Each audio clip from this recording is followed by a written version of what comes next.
Assalamualaikum warahmatullahi wabarakatuh. Perkenalkan, nama saya Erka Hasanan dari kelas 11 TKJB. Di sini saya akan menjelaskan tentang komunikasi audio.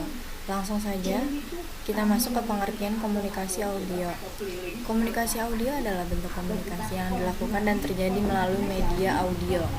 Komunikasi itu sendiri didefinisikan sebagai suatu proses seseorang atau beberapa orang, kelompok, organisasi, dan masyarakat yang menciptakan juga menggunakan informasi agar terhubung dengan lingkungan dan orang lain. Terus kita masuk ke sejarah komunikasi. Berkembangnya teknologi dari masa ke masa dapat mempengaruhi berbagai aspek dalam kehidupan, terutama terhadap media audio. Perkembangan audio sudah dimulai sejak abad 18 sampai ke abad 19 dengan banyak penemu yang menciptakan alat-alat mekanis.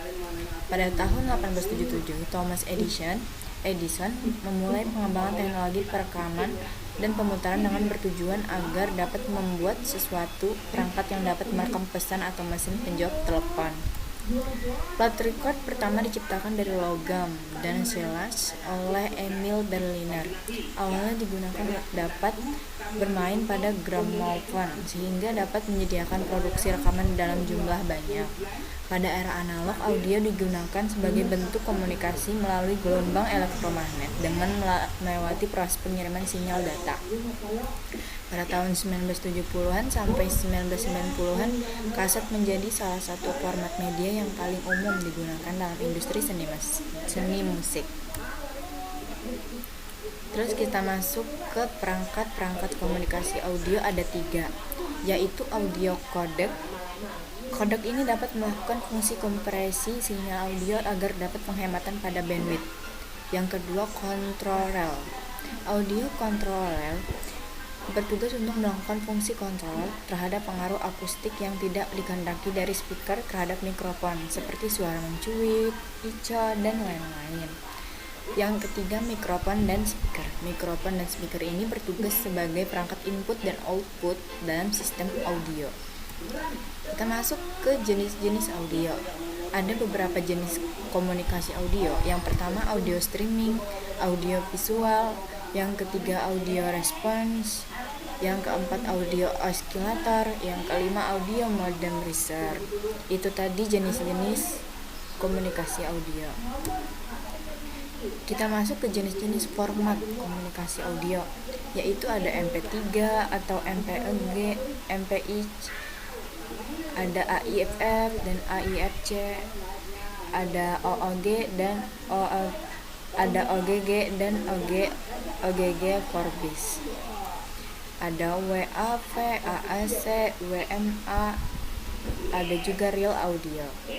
Terus kita masuk ke contoh komunikasi dalam dunia nyata. Yang pertama yaitu telepon, radio. Ada juga radio. Telepon merupakan alat yang menggunakan sinyal dan gelombang radio untuk diubah ke data audio dengan menggunakan 2 perangkat agar komunikasi dapat berjalan. Radio merupakan alat yang hanya bertindak sebagai data dan tidak bisa menjadi pengirim data karena membutuhkan alat khusus. Gunanya untuk membuat frekuensi audio agar bisa memancarkan dan diterima oleh radio. Maka dari itu, radio hanya memerlukan 1 perangkat yang terhubung. Terus masuk ke gambar teknis bagaimana alat kerja, bagaimana komunikasi audio bisa terjadi dari input maupun sampai output. Cara kerja jaringan telepon seluler. Telepon seluler menggunakan sistem wireless. Pengirim dan penerima harus tetap tercakup BTS atau Base Transceiver Station. BTS adalah peralatan yang memfasilitasi komunikasi secara wireless antara pengguna telepon seluler wireless antara lain. Suara dari pengirim diterima oleh alat yang disebut mikrofon. Mikrofon mengubah gelombang suara menjadi sinyal listrik dan kemudian dipancarkan oleh ponsel BTS terdekat. Sinyal itu diterima oleh BTS dan sinyal tersebut diteruskan ke pusat telekomunikasi. Dari telekomunikasi sinyal diteruskan kepada BTS terdekat, kemudian diteruskan ke si penerima. Setelah sampai kepada penerima, maka sinyal tersebut diubah lagi menjadi gelombang suara oleh alat yang disebut speaker. Sampai di sini saja dulu. Wassalamualaikum warahmatullahi wabarakatuh.